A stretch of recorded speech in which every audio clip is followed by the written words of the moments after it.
Mesdames, Messieurs, bonjour et bienvenue sur notre chaîne YouTube. Ici nous vous donnons la clé, alors si vous êtes nouveau, abonnez-vous et cliquez sur la cloche de notification pour ne plus rien manquer. Cela fait, on peut commencer.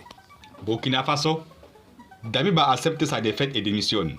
Sous la pression d'une partie de l'armée, et après 48 heures de confusion, le lieutenant-colonel Paul-Henri Sandaogo Damiba s'est finalement résolu à démissionner de ses fonctions de président de la transition ce dimanche 2 octobre au matin. Selon nos informations, le document a été signé en début de matinée à 9h locale à la base aérienne de Ouagadougou. Une annonce officielle doit maintenant être faite. Le tombeur de Hokmar Kissan Kabore, soupçonné d'être retranché dans une base militaire française en vue de mener une contre-offensive contre les militaires putschistes, était monté au créneau pour appeler un démenti formel.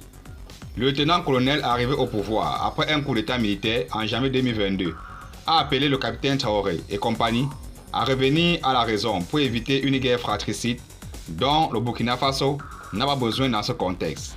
Jeune Afrique indique l'intervention des hommes religieux et représentants de Mogo Naba à travers des négociations devant aboutir à un compromis entre les deux hommes n'ont finalement pas donné des résultats escomptés. Un peu plus tôt dans la journée, l'état-major des armées burkinabé avait ouvertement pris position en faveur du chef de l'État contesté, mais la situation va vite prendre une nouvelle tournure. Une grande partie de l'armée burkinabé s'est en effet rangée du côté du capitaine putschiste Ibrahim Traoré et de ses hommes de l'unité Cobra, ce qui a vite fait de faire pencher la balance en sa faveur. Une situation qui ne laisse d'autre choix au lieutenant-colonel Damiba Sandaogo que d'accepter sa défaite et de démissionner.